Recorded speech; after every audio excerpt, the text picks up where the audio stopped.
Morning, welcome back to the vlog. So ಬೆಳಿಗ್ಗೆನೇ ಮನೇಲಿ ನೀರು ಖಾಲಿಯಾಗಿತ್ತು ಅಂತ ನೀರು ಬಾಟಲ್ ತೊಗೊಂಡು ಬಿಸಿ ಬಿಸಿ ಟೀ ಕುಡ್ಕೊಂಡು ಇಡ್ಲಿ ತಿನ್ಕೊಂಡು ಬರೋಣ ಅಂತ ಇಬ್ಬರು ಹೋಗ್ತಾ ಇದ್ದೀವಿ. ಕ್ಲೈಮೇಟ್ ಅಂತೂ ಸೂಪರ್ ಆಗಿದೆ. ಯಾವಾಗ ಬಂದರೂ ಹ್ಯೂಮಿಡಿಟಿ ಇರ್ತಾ ಇತ್ತು, ಇವತ್ತೇನಪ್ಪ ತಣ್ಣಗೆ ಚೆನ್ನಾಗಿದೆ ಕ್ಲೈಮೇಟ್. ಸೊ ಬನ್ನಿ ತೋರಿಸ್ತೀವಿ ಏನು ಇಡ್ಲಿ ಹೆಂಗಿದೆ, ಏನು ತಿಂತಾ ಇದ್ದೀವಿ ಅಂತ.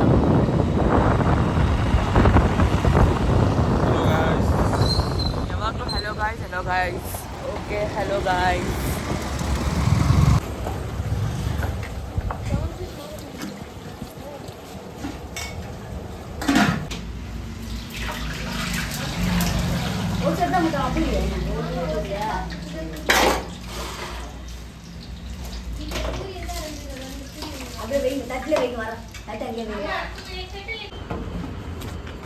ನೀರು ಫಿಲ್ ಮಾಡಿಸ್ಕೊಂಡು ಮನೆಗೆ ಹೋಗ್ತಾ ಇದ್ದೀರಿ. ಬ್ರೇಕ್ಫಾಸ್ಟ್ ತಿಂದ್ರಿ, ಇಲ್ಲಿ ಮನೆಗೆ ಹೋಗ್ಬಿಟ್ಟು ಪೂಜೆ ಇದೆ ಅಂತ ನೋಡಿಕೊಂಡು ತಗೊಂಡು ಹೋಗ್ತಾ ಇದ್ದಾರೆ ಒಳಗಡೆ.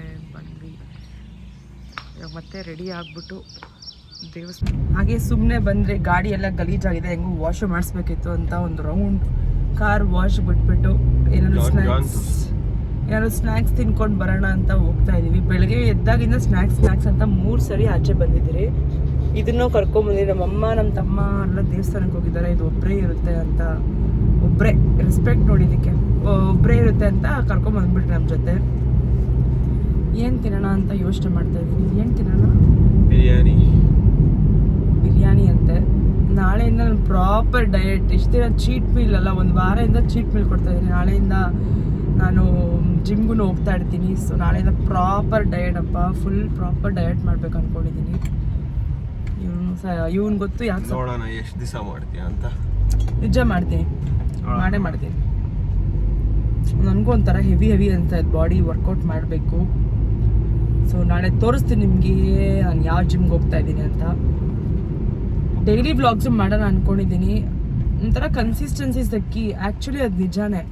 ಕನ್ಸಿಸ್ಟೆನ್ಸಿ ನನಗೆ ಮೇಯ್ನ್ ಪ್ರಾಬ್ಲಮ್. ಅದಕ್ಕೆ ಏನು ಮಾಡಿದ್ರು ನಾನು ಕನ್ಸಿಸ್ಟೆನ್ಸಿಯಿಂದ ಮಾಡಲ್ಲ, ಅದೇ ಪ್ರಾಬ್ಲಮ್. ಸ್ವಲ್ಪ ಮಾಡಿಬಿಡ್ತೀನಿ, ಹಂಗೆ ಲೇಸಿ ಫೀಲ್ಸು. ಆ್ಯಕ್ಚುಲಿ ಅದು ಮ್ಯಾರೇಜ್ ಆದಮೇಲೆ ಲೇಸಿ ಫೀಲ್ಸು.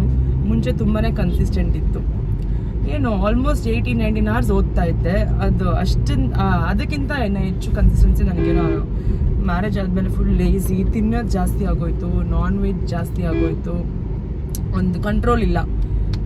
ಬಟ್ ಇಲ್ಲ, ನಾಳೆಯಿಂದ ಪ್ರಾಪರಾಗಿ ಎಲ್ಲನೂ ಏನು ಸ್ಟಾರ್ಟ್ ಮಾಡಿದ್ರು ಕನ್ಸಿಸ್ಟೆನ್ಸಿಯಿಂದ ಸ್ಟಾರ್ಟ್ ಮಾಡ್ತೀನಿ.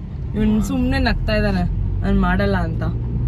ಇದ್ದೆ ಒಂದು 45 days ಏನೋ ಪ್ರಾಪರಾಗಿ ಮೇಂಟೈನ್ ಮಾಡಿದೆ. ಫುಡ್ಡು, ಲಿಕ್ವಿಡ್ ಡಯಟು, ಅದು ಇದು ಏನೇನೋ ಮಾಡಿದೆ. ಚೆನ್ನಾಗಿ ರಿಸಲ್ಟ್ ಇತ್ತು.